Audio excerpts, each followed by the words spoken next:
ও আল্লাহর বান্দারা, ও পর্দার আড়ালের আম্মা জান, 10টা সন্তানের মা হইয়া কোনো লাভ হবে না যদি সন্তানের কারণে মা বাবার ইজ্জত নষ্ট হয়, সন্তানের কারণে যদি মা বাবার জেলখানায় যাইতে হয়। এই রকম সন্তান 10টা হলেও লাভ নাই। জাতের সন্তান একটা যদি বানায় যেতে পারো, আদর্শ ডাক্তার, আদর্শ ইঞ্জিনিয়ার, আদর্শ প্রফেসর, এক সন্তানের আদর্শের কারণে পুরো সমাজ আলোকিত হয়ে যাবে। দুনিয়ার মানুষ তার জন্য দোয়া করবে, ওই সন্তানের মা বাবার জন্য দোয়া করবে। ও আম্মা জান, আপনার মতো কত মা এখন এই অঞ্চলে আছে, 5 ওয়াক্ত নামাজ পড়ে, তাহাজ্জুদ পড়ে, স্বামীর মাল হেফাজত করে, সন্তানগুলোকে আদর্শওয়ালা বানানোর মেহনত করে। আপনি কেন পারবেন না? ও যুবতী বোনেরা, আপনার মতো কত বোন স্কুল কলেজে পড়ে, মা বাবার খেদমত করে, 5 ওয়াক্ত নামাজ পড়ে, কখনো মোবাইলে অযথা কারো সময় নষ্ট করে না। ও আল্লাহর বান্দা বান্দিরা, আল্লাহ পাক রব্বুল আলামিন এত অন্যায়ের পরেও বেজার হয়ে কারো জন্য পানি বন্ধ করেন নাই, বাতাস বন্ধ করেন নাই, বরং আল্লাহ তওবার দরজা দিয়া ডাকতেছেন। আল্লাহ পাক বলেন, আমি আল্লাহ চাই না আমার আদরের বান্দা বান্দি কেউ জাহান্নামে যাবে, কারণ আমি জানি আমার বান্দা বড় দুর্বল। আমার বান্দা দুনিয়াতে সূর্যের গরম সহ্য করতে পারে না, আমার বান্দা মশার কামড় সইতে পারে না, কিন্তু দুনিয়ার গরমের থেকে হাজার হাজার হাজার গুণ গরম হবে জাহান্নামের আগুন। সহ্য করা যাবে না রে যুবক। আল্লাহর নবী সতর্কবাণী করে গেলেন, ওই জাহান্নামের ভয় অন্তরে ঢুকাও। আজকে তুমি গরমের মধ্যে ফ্যান চালাও, এসি চালাইয়া ঘুমাও, গুনাহগারেরা কবরে যখন যাবে, কবর জাহান্নামের আগুন হয়ে যাবে।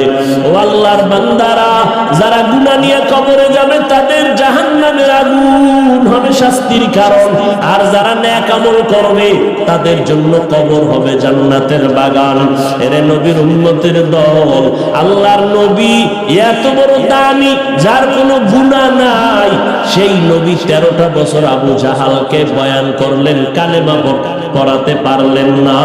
এই জমিনের মধ্যে কিছু শক্ত পাথরওয়ালা অন্তরের মানুষ আছে, হাজারো বয়ানে তাদের দিলটা নরম হবে না, বরং বয়ানের বাইরে গিয়া সমালোচনা করে করে গুনার পাল্লা ভারী করবে। আবার ওমরের মতো কিছু আল্লাহর বান্দা আছে, গুনার বোঝা নিয়া কোরআনের বাগানে ডুববে, মরণের কথা যখন স্মরণ হবে কান্না করে তওবা করবে। ও আল্লাহর বান্দা, আল্লাহ তওবার দরজা দিয়া ডাকতেছেন। জীবন ভর গুনাহ করেছো, তওবা করে যদি মনে মনে আল্লাহকে বলতে পারো, হে মালিক, আমার মতো গুনাহগার কেউ নাই, গুনার কারণে আমার হাত না পাক, আমার চোখ না পাক, আমার জবান না পাক, আমার অন্তর না পাক, আমি আজকে থেকে তওবা করে নিলাম, মরিয়া গেলে যাব, আর কোনোদিন নামাজ ছাড়ব না, মা বাবাকে কষ্ট দিব না, ওলামায়ে কেরামের বিরোধিতা করব না, নবীর তরিকার বাইরে চলব না, 5 ওয়াক্ত নামাজ বা জামাত আদায় করব, দাড়ির উপরে অস্ত্র লাগাইয়া নবীরে কষ্ট দিব না, হারাম আর কখনো ভক্ষণ করব না। আল্লাহ বলেন, বান্দা, হাজারো গুনাহ যদি করো, এক ফোঁটা চোখের পানির বিনিময়ে আমি জীবনের সব গুনাহ মাফ করিয়া তোমাকে আমি আমার ওলিদের খাতায় নামটা লেখায় দিব, আমি আল্লাহর নেককারদের খাতায় নামটা লেখায় দিব।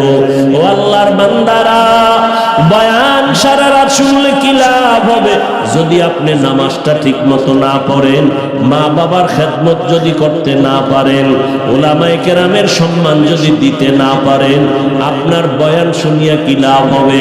অতএব আল্লাহর কাছে তওবার নিয়ত করেন, মনে মনে আল্লাহকে ডেকে ডেকে বলেন, আল্লাহ, আমার মতো গুনাহগার এই ময়দানে কেউ নাই, আজকে আমি তওবার নিয়ত করে ফেললাম, জীবনে নামাজ ছাড়ব না, বেপরদায় চলব না, মা বাবাকে কষ্ট দিব না, নবীজির তরিকার বাইরে চলব না, ওলামায়ে কেরামের পরামর্শ নিয়ে চলব, দেশের বিরুদ্ধে জাতির বিরুদ্ধে ষড়যন্ত্র করব না। তওবা করার মতো যদি কারো অন্তরে নিয়ত হয়, অন্তরে যদি কোনো দুর্বলতা না থাকে, যাদের অন্তরে নিয়ত আছে মরিয়া গেলে যাব আর নামাজ ছাড়ব না। হায়াতের মালিক আল্লাহ, ইজ্জতের মালিক আল্লাহ, রিজিকের মালিক আল্লাহ।